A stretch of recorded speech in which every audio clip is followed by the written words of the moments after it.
दुनिया में कितना गम है, मेरा गम कितना कम है। लोगों का गम देखा तो मैं अपना गम भूल गया। कहते हैं ना कि आपको अगर खुश रहना है तो आप अपने से नीचे के तबके को देखिए, और तरक्की करनी है तो ऊपर वालों को देखिए, लेकिन उनसे चलिए नहीं।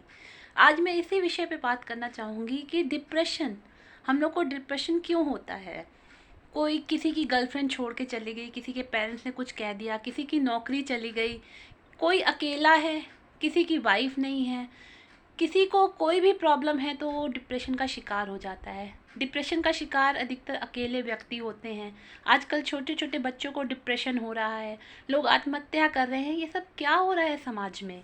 आप कभी भी आपके मन में डिप्रेशन का ख्याल आए या आपके मन में कभी आत्महत्या करने का ख्याल आए तो आप जा कर के 2 मिनट अस्पताल में बैठिए, अनाथ आश्रम में बैठिए, विकलांगों के पास बैठिए, गरीबों के पास बैठिए। भगवान ने आपको हाथ पैर दिए हैं, चलने फिरने के लिए सब साधन दिए हुए हैं। ऐसे लोग भी समाज में पड़े हैं जो चल फिर नहीं सकते। ऐसे लोग भी हैं जिनके पास खाने के लिए नहीं है, पहनने के लिए कुछ नहीं है। आप हमेशा जब भी डिप्रेशन में आए सोचिए कि वो बेचारे कैसे जीवन व्यतीत करते होंगे। आप सर्दी में जरा सी आपको ठंड लगती है, आपके पास शॉल है, कंबल ओढ़ने के लिए। ठिठुरती ठंड में लोग बाहर रहते हैं, रिक्शा चलाते हैं। ऐसे ऐसे गरीब बच्चे हैं जिनके पास खाने को नहीं होता, पैरों में चप्पलें नहीं होती, फिर भी वो जीवन में खुश हैं और जीवन जीना चाहते हैं। और एक आप हो, सब कुछ होते हुए गर्लफ्रेंड छोड़ के चली गई, जॉब छूट गई, या कोई भी प्रॉब्लम आ गई, पेरेंट्स ने कुछ कह दिया, या आपके आपके कलीग जो है या आपके साथ में रहने वाले या पड़ोसियों ने कार ले ली तो आप डिप्रेशन में आ जाते हो। किसी की तरक्की हो गई, आपकी नहीं हुई, तो आप उस तरक्की को पाने के लिए मेहनत नहीं करते हो, डिप्रेशन में आ जाते हो। आप इतने हद तक डिप्रेशन में आ जाते हो कि अपनी जीवन को भी ख़त्म करने के लिए अग्रसर हो जाते हो। लड़ झगड़ के घर से निकलते हैं, बाहर जाकर के सर काम खराब होता है। कहते हैं ना, घर से अच्छे से और तसल्ली से निकलना चाहिए। और माइंड में जब माइंड फ्रेश नहीं होगा तो आप आगे क्या कर पाओगे। मैं अपनी किसी घटना से पूरे ओपनली होके नहीं बोलती, मैं बताती हूँ कि मेरी लाइफ में भी ऐसे क्षण आए थे कि डिप्रेस्ड होके समाज से के द्वारा ठुकराए जाने के बाद भी मैंने सोचा कि अपनी जीवन को समाप्त किया जाए। लेकिन फिर मेरे मन में विचार आया, हम नहीं होंगे तो कुछ नहीं होगा। हमें बदलना है अपने आप को, खुद को बदला नहीं लेना है, बदलना है। जिस दिन से आप बदल जाओगे उस दिन से आपका जीवन सुधरना शुरू हो जाएगा। अपने आप को बदलो, खुद को बदलो। लोग कभी नहीं बदलेंगे, जिनको आप सुधारने की कोशिश करें वो कभी नहीं सुधरेंगे। खुद को ही सुधरना पड़ेगा। जब भी आपको डिप्रेशन का ख्याल आता है किसी दूसरे की वजह से आता है। कहते हैं ना कि गुस्सा एक ऐसी चीज़ है जो दूसरों की किए की सज़ा हम अपने खुद को देते हैं।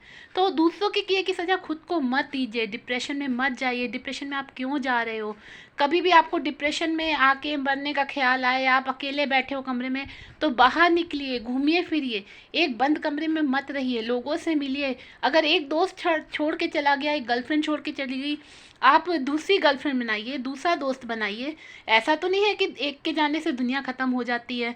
मान लीजिए कि कोई आपको फ्रेंड छोड़ के चला गया, उसकी डेथ हो जाती है, मान लो कि डेथ हो जाती है, जीवित है, आप ये मान लो कि उसकी डेथ हो गई, उसने आपको छोड़ दिया।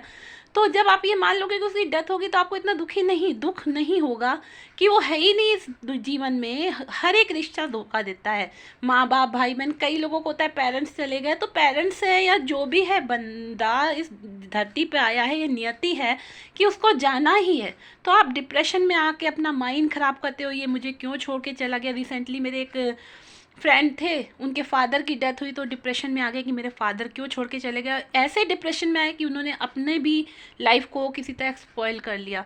तो डिप्रेशन में जब भी आप आओ तो पहले तो सबसे पहले जिस भी वजह से डिप्रेशन में आए हो वो सोचो कि किस वजह से है। किसी व्यक्ति की वजह से आप उससे दूर हो जाओ। आप पेड़ नहीं हो, एक ट्री नहीं हो कि आपको उखाड़ के दूसरी जगह नहीं ले जाया जा सकता।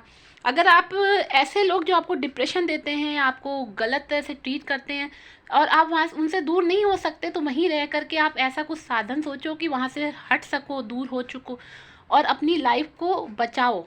ये जीवन बड़ी मुश्किल से मिलता है। कहते 84 लाख योनियाँ पार करने के बाद हमको मनुष्य जीवन मिलता है, और उस जीवन को हम ऐसे बर्बाद नहीं कर सकते। कई लोग 4 साल 5 साल डिप्रेशन में रहते हैं, एटलीस्ट आखिरी में उनको समझ में आता है कि ये हम क्या कर रहे थे, अपना समय ख़राब कर लिया। मान लीजिए आप यंग एज में, किसी यंग एज में 12-15 साल की उम्र में डिप्रेशन में आ जाते हैं, 5-6 साल आप डिप्रेशन में रहते हो, आपने अपना गोल्डन टाइम खो दिया जिस समय आपको घूमना फिरना था। अब आपकी उम्र 40 हो गई, 50 हो गई, 60 हो गई। अब मेरा तो मानना ये है कि 40-50 जिस भी उम्र में आप जीवन जीना शुरू करते हो वो सबसे बेस्ट टाइम होता है, लेकिन देर से जीना क्यों शुरू करना। अपने समय को बर्बाद ना करिए डिप्रेशन के चक्कर में। जाने वाले को कोई नहीं रोक सकता। गर्लफ्रेंड चली गई, आपका काम चला गया, नौकरी चली गई, आप न्यू स्टार्ट करो, नए सिरे से स्टार्ट करो। किसी भी के लिए डिप्रेशन नहीं करो। दूसरों को देख के तो डिप्रेस बिल्कुल नहीं होना कि वो तरक्की पा गया। आप भी मेहनत करो, आपको भी तरक्की मिलेगी, भगवान आपको भी फल देगा। इसलिए डिप्रेस तो होना नहीं है, हर समय खुश रहना है। हंसतू हरदम, खुशियाँ या गम, किसी से डरना नहीं, डर डर के जीना नहीं, और किसी के दबाव में नहीं आना, डिप्रेशन में नहीं आना। जब भी डिप्रेशन में हो, खुली हवा में जाओ, खुले माहौल में जाओ, सांस लो और ये सोचो कि दुनिया में कितना गम है, मेरा गम कितना कम है। लोगों का गम देखा तो मैं अपना गम भूल गया। Thank you.